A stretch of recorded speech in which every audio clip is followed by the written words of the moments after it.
Oi, gente, tudo bom?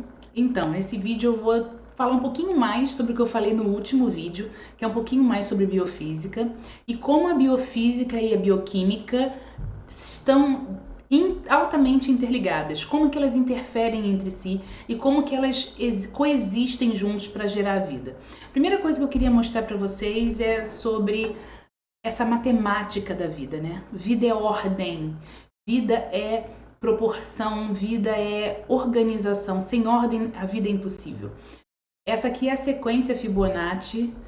Fibonacci ele descobriu que na natureza tudo obedece uma proporção sagrada, né? Algumas pessoas chamam de proporção áurea, digital de Deus, porque a natureza é tudo muito organizado, do macro, dos universos ao micro a gente vê que essas proporções são obedecidas. Leonardo da Vinci, ele quando fez aquele desenho, esse desenho famoso de Da Vinci, é justamente ele mostrando as razões de proporção no ser humano. Tudo na natureza obedece a uma ordem matemática. Então, a física, a matemática, nada está separado. Durante um tempo, houve o interesse de separar as ciências, mas na verdade elas coexistem o tempo inteiro, né? E uma das coisas que a gente pode ver é isso, a bioquímica e a biofísica juntas aqui.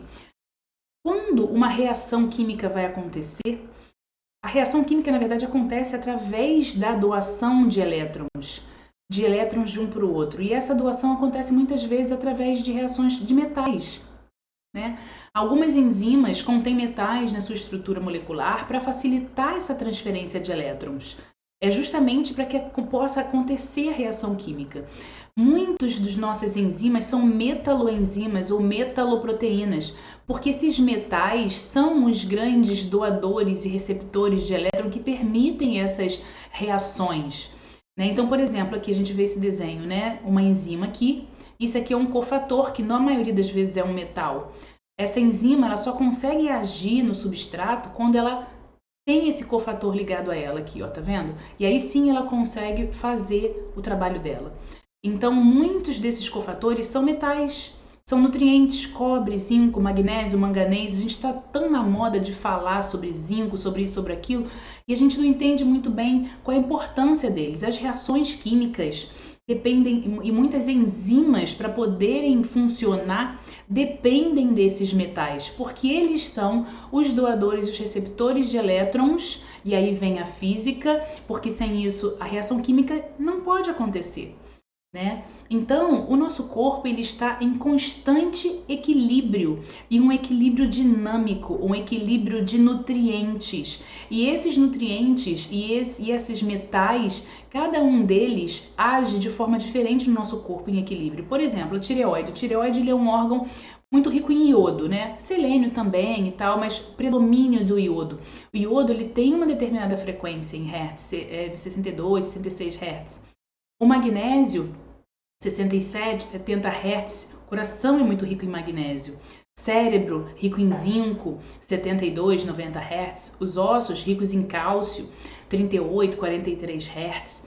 Isso faz com que esses metais e essas substâncias também ditem uma frequência de vibração, né? Então, não só permitam as reações químicas, mas eles também permitem, fazem com que nós tenhamos um equilíbrio físico e ondas, e emissão de ondas e uma determinada frequência de vibração.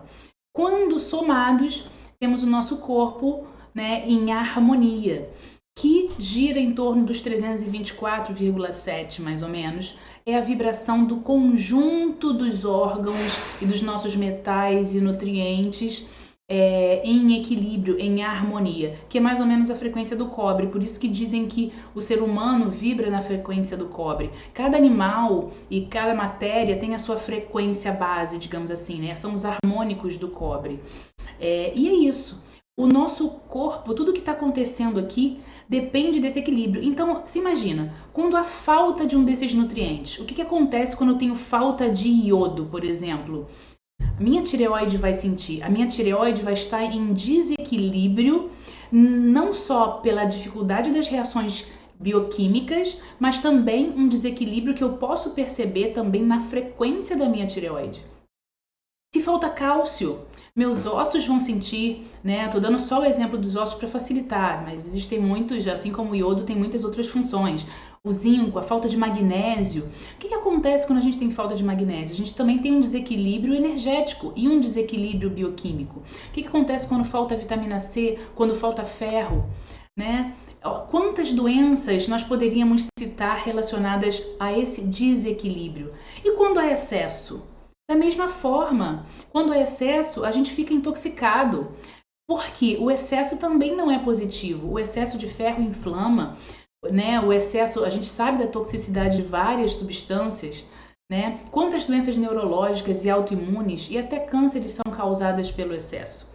Então, o nosso corpo, ele é uma verdadeira orquestra que tem que estar em harmonia, em equilíbrio, é um equilíbrio fino e dinâmico o tempo inteiro, né? E toda enfermidade, na verdade, tem uma frequência. Então, por exemplo, se eu tenho deficiência, para pensar, se eu tenho uma alteração tireoidiana, a alteração da tireoide vai ter uma frequência específica. Se eu tenho uma alteração no fígado, ele vai ter uma frequência específica. Cada doença tem a sua frequência ou combinações de frequências e acordes característicos. Toda enfermidade corresponde também a um metal ou uma combinação de metais em desequilíbrio. Metais entre aspas, só porque eles são a base do harmônico que a gente quer dizer. Então, o organismo doente nada mais é do que uma orquestra desafinada, do que uma orquestra que toca sons que estão em desequilíbrio. E o objetivo da gente é justamente trazer equilíbrio. A vida é esse equilíbrio dinâmico. Então você imagina, nós estamos aqui no cobre, né? Se eu tenho muitos fungos, se eu tenho um pH ácido, eu tenho um aumento de frequência. Já as bactérias, elas vivem melhor num pH mais básico, numa frequência mais básica. Então, quando eu estou no meio mais ácido, com frequências mais altas, eu favoreço os fungos. Quando eu tenho uma frequência mais alta, uma frequência mais baixa e um pH mais alto, eu favoreço o desenvolvimento de bactérias. Parece meio louco isso, né? Mas os seres vivos, eles também dependem dessas frequências para que eles sobrevivam.